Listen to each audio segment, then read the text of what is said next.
Salut les téfous, c'est Alex T. Aujourd'hui, mes chers téfous, je vais vous parler d'un principe obligatoire pour déguster au mieux son thé. Et pour éviter ça, adieu les sachets, bonjour le thé en vrac. Je vais vous parler du dosage.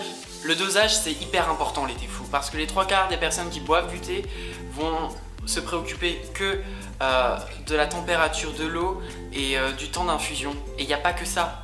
Il y a le dosage. Si vous dosez mal votre thé risque d'être pas bon, on va avoir une mauvaise saveur, il va être trop amer, trop astringent, ça va dépendre des thés. Déjà, les outils. Une balance, très important, je m'en sers tous les jours. Ou alors, autre solution, la cuillère doseuse. Je préfère la précision de la balance, mais si vous pouvez pas de balance, une cuillère doseuse, là, ça coûte 2-3 €. Après, vous utilisez des filtres, les fous, c'est vraiment super, c'est génial. Ces petits filtres, ils sont biodégradables, généralement tous sans odeur et ils sont pas traités au chlore les 3/4. Donc franchement, les filtres, c'est vraiment la bonne solution et je vous le recommande. Même à 150%, j'utilise que ça et ça coûte pas cher. Une boîte, ça peut aller de 2 à 5 € et vous en avez généralement 100 dans les boîtes. Donc franchement, vous pouvez vous en faire du thé. Et vous avez différentes tailles. Une taille pour emmener plus facilement au travail, une petite boîte S pour vous mettre dans votre petit sac. Ou alors une boîte plus grande pour la famille. Franchement, vous avez toutes les tailles, vous avez plein de marques qui en font, généralement tous les revendeurs de thé, il me semble. Aussi, vous avez la marque Celia que vous pouvez trouver en commerce de proximité qui est vraiment pas cher. Franchement, vous avez aucune excuse de ne pas utiliser les filtres en papier les téfous. C'est la meilleure solution. Et s'il vous plaît les téfous, évitez ces trucs comme ça là.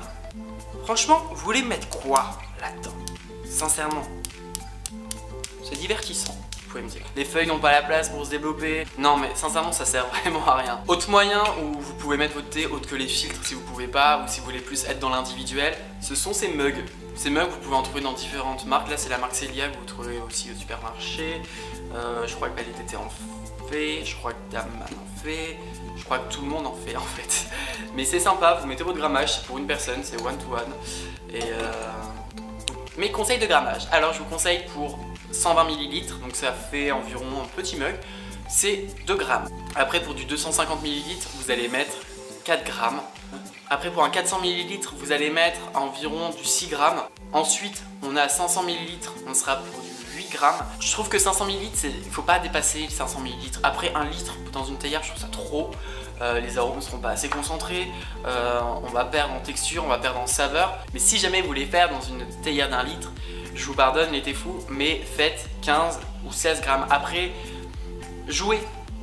Comme je vous dis, essayez. Si vous voyez que 16 grammes ça ne correspond pas avec votre thé en particulier, vous essayez une prochaine fois avec 1 gramme en plus ou 1 gramme en moins. Ça va dépendre de votre intensité. Franchement, le thé c'est un plaisir. Donc vous devez vous amuser, ça ne va pas être une contrainte. Mais il faut le déguster correctement pour que justement vous puissiez l'apprécier au mieux. Et voilà les téfous, vous pouvez déguster votre thé correctement. Mais bien entendu, vous allez respecter le degré de l'eau pour le type de thé et vous allez respecter le temps d'infusion qui sera indiqué sur votre sachet de thé en vrac. C'est vraiment important si vous voulez avoir le meilleur de la boisson. Après il va y avoir d'autres techniques pour déguster son thé avec des grammages plus différents, mais là on sera dans des modes de consommation moins occidentaux. Je vous en parlerai dans d'autres vidéos. Voilà les téfous, j'espère que vous avez apprécié cette vidéo. N'hésitez pas à la partager avec vos amis pour que tout le monde sache boire correctement son thé. Et vous les téfous, n'hésitez pas à me dire comment vous consommez votre thé en commentaire. Et n'hésitez pas à mettre un pouce en l'air. A plus les téfous et à la prochaine tasse de thé. Sans sachet cette fois-ci.